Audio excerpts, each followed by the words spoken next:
partir desse vídeo agora, eu quero falar da minha mãe. A minha mãe é narcisista e eu só vim descobrir esse diagnóstico, não sei se a palavra é, tá? Eu só vim descobrir essa palavra narcisista porque eu já sabia que ela era uma pessoa muito difícil, sempre foi uma pessoa muito difícil. Eu não tô falando que eu também sou fácil, mas eu não tenho nenhum problema, nenhum transtorno. Até então, antes de ser vítima de uma obra de bruxaria, eu não tinha nenhum transtorno mental, eu não tinha nenhum problema, né? Então eu já sabia que a minha mãe era muito difícil, muito difícil. Nosso relacionamento sempre foi difícil. E descobrir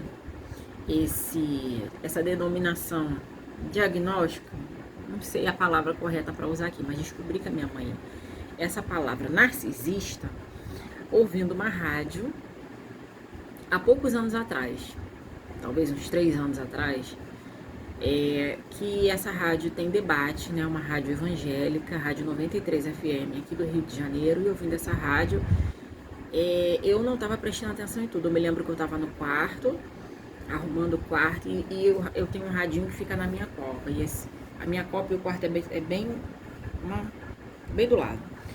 E ouvindo a rádio, eu ouvi um relato de uma ouvinte, né? O locutor estava lendo um relato de uma ouvinte falando: nossa, não dá para entender como é que a pessoa é assim na rua e de outro jeito em casa. Eu falei, aí eu me atentei, foi quando isso mexe muito com a gente, o relato da ouvinte, o locutor falando. Isso mexe com a gente, não sei o que lá, não sei o que lá. E aí no debate tem pastores, né? Tem psicólogos ali. E aí chegou ao nome narcisista. E foi falando outros casos. Eu falei, minha mãe. Essa pessoa é minha mãe. Esse perfil, né, de pessoa é da minha mãe, é a minha mãe. E aí pronto. Eu não precisei de muita coisa para eu fui pro Google, sabe, pesquisar um pouco mais sobre narcisismo. E aí vendo o perfil dessas pessoas, eu também me remeti ao meu avô. Meu avô era assim, minha avó é uma mulher muito boa, mas o meu avô tinha esse perfil. Então a minha mãe também já vem com essa característica.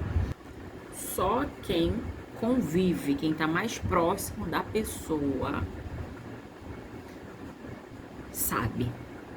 Quem não convive, quem não é tão próximo da pessoa, de um narcisista, acredita em tudo que a pessoa fala, a expressão facial que a pessoa faz, o tom de voz que a pessoa usa. Olha, é uma coisa assim diabólica. E para eu chegar onde eu quero chegar, eu preciso explicar muitas coisas. É por isso que eu acho que ao mesmo tempo que eu tô tentando resumir, eu também tô sendo detalhista, porque para eu chegar onde eu quero, eu preciso explicar. Eu não posso simplesmente gravar um vídeo aqui e bum, já chegar onde eu quero. O meu sonho de ter uma menina, eu sempre tive esse sonho, ele se deu dentro de mim porque eu sempre quis ter uma mãe amiga, e eu nunca tive uma mãe amiga. Eu sempre quis ter uma amiga. Como isso nunca aconteceu dentro da minha casa, eu não morava só com a minha mãe, eu morava com a minha mãe, morava com a minha avó, eu morava com outras tias e tinha primos que moravam lá também. Era uma casa pequena, cheia de gente. E olha, a única pessoa boa dentro dessa casa ali era a minha avó, só que a minha avó ela também teve uma vida muito sofrida, né? E aí já é outra parte. Então, para resumir, quando eu estava grávida do Davi, eu ainda não sabia o sexo do bebê. Nas minhas orações eu pedi a Deus que formasse uma menina dentro de mim, que essa menina fosse minha amiga, e eu falava para Deus assim, que essa menina cante para ti. Vocês lembram de um vídeo que eu gravei à tarde, né? Que ela estava em casa, eles dois estavam em casa, mas a Débora estava cantando. Então, aí eu falei assim, é uma outra história que eu tenho para contar para vocês. Eu estava grávida, eu pedi a Deus uma menina, e eu falei para Deus, eu quero que essa menina cante para ti, que essa menina cante para ti. Não era uma menina, era o Davi. Depois veio a Débora, aconteceu tudo que aconteceu, né? A Débora só nasceu porque a mão de Deus tirou ela dentro do meu ventre. E conforme a Débora foi começando a falar, Eu, apesar do jeito que eu tava, eu colocava vídeos de... Eu colocava Aline Barros, né? Na época era CD. Eu colocava CD da Aline Barros pra ela, eu colocava Diante do Trono. Era Crianças Diante do Trono. Aí tinha aquela música, Quem é Jesus? Eu preciso saber. A Débora cantava, a voz dela afinadinha. E eu lembrei desse pedido que eu fiz a Deus, sabe? Eu tenho certeza que a minha filha vai ser uma ministra de louvor, que a minha filha vai cantar para Deus, porque ela tem essa voz afinada e foi um pedido que eu fiz. E outra é um grude comigo, mais um pedido que eu fiz e Deus me atendeu. Bom, voltando ao assunto, eu nunca tive a amizade da minha mãe, né? Eu sempre fui muito carente de amizade, eu busquei isso lá fora, mas eu nunca tive minha vida no mundo, né? Foi murros em ponta de faca, muitas coisas que eu procurei eu não achei, graças a Deus por isso, porque me fez com que eu me voltasse para Jesus. Então, o que parece ruim foi bom, né? Eu também não me vitimizo, sabe? Tudo de ruim que aconteceu na minha vida me amadureceu e me levou para Deus. Mas a minha mãe sempre foi uma pessoa de dar mais valor para os outros da rua do que para dentro de casa. A minha mãe sempre colocou qualquer pessoa à minha frente numa relação dela comigo, né? Minha com ela. Eu não tinha lugar, sabe? Sempre tinha gente na minha frente. Até hoje, assim. A minha mãe nunca me enxergou. Ela nunca me enxergou. Eu existia, tá, eu existia. Mas o ser humano, Marcele, ela, no caso, ela teria que pensar, né? Marcele, minha filha, isso nunca existiu. Porque ela tem um super ego, sabe? Então a pessoa, quando ela tem um super ego, ela não enxerga ninguém. É como se ela fosse um Deus. É ela e ela. Tudo dela, por ela, pra ela. Sem contar que a mente dela não tá na terra. A minha mãe, ela tem... a mente dela é aluada, como se... Bom, já há muitos anos atrás tinha um desenho Fantástico Mundo de Bob.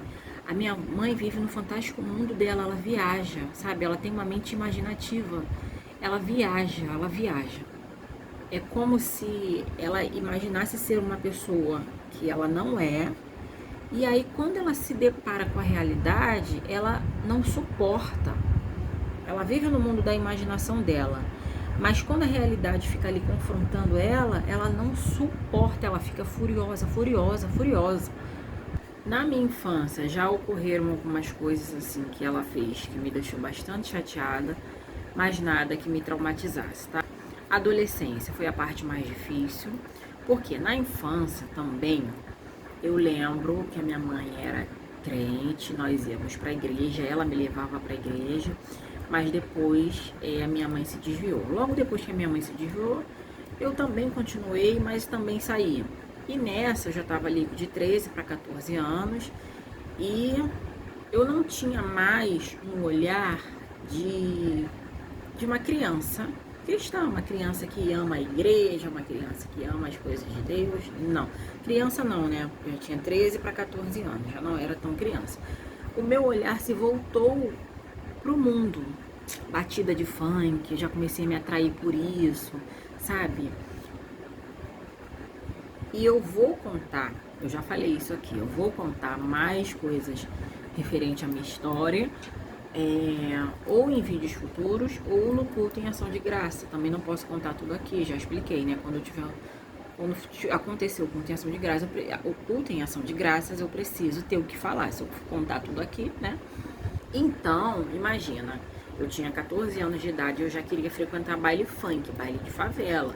E é óbvio que minha mãe, apesar de ser narcisista, tudo, que ela nunca deixou.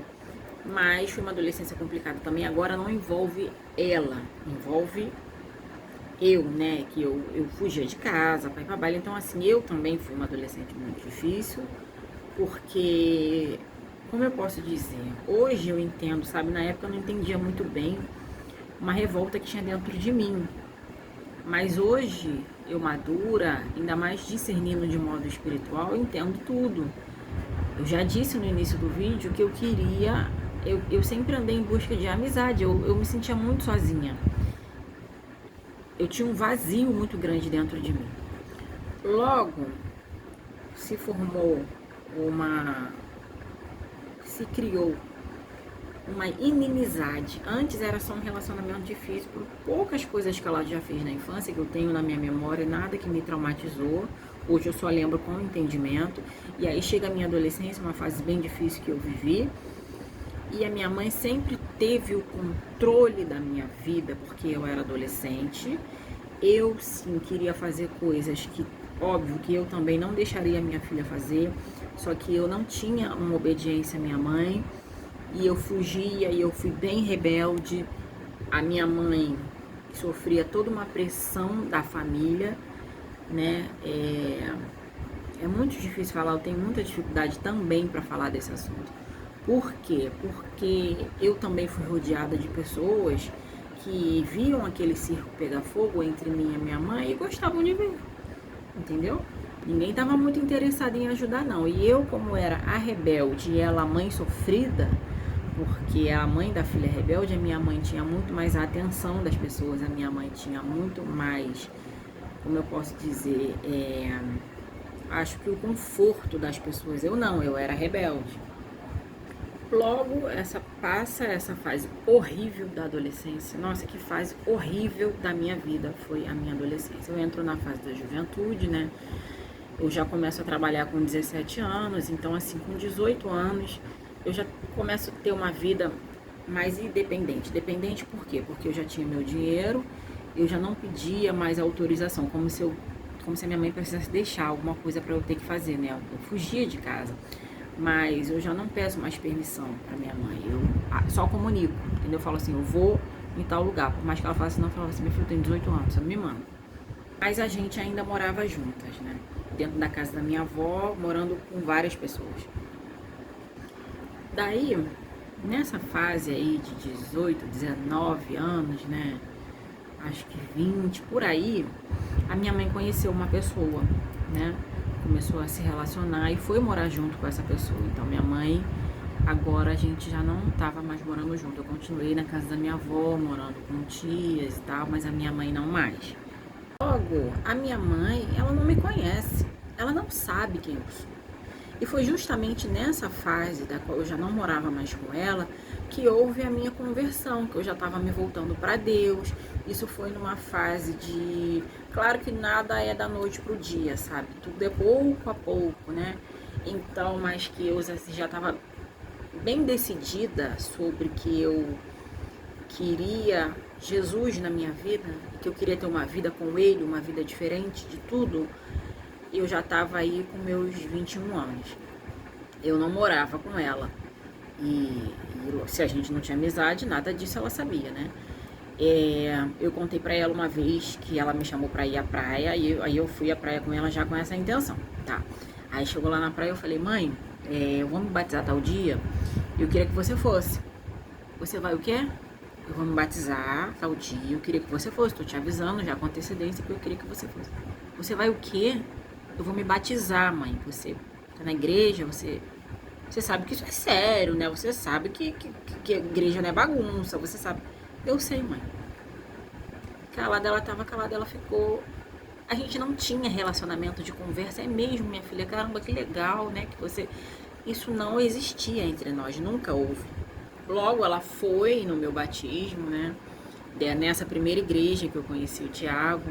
E nesse início da minha vida cristã, só Deus sabe o que ela pensava a meu respeito.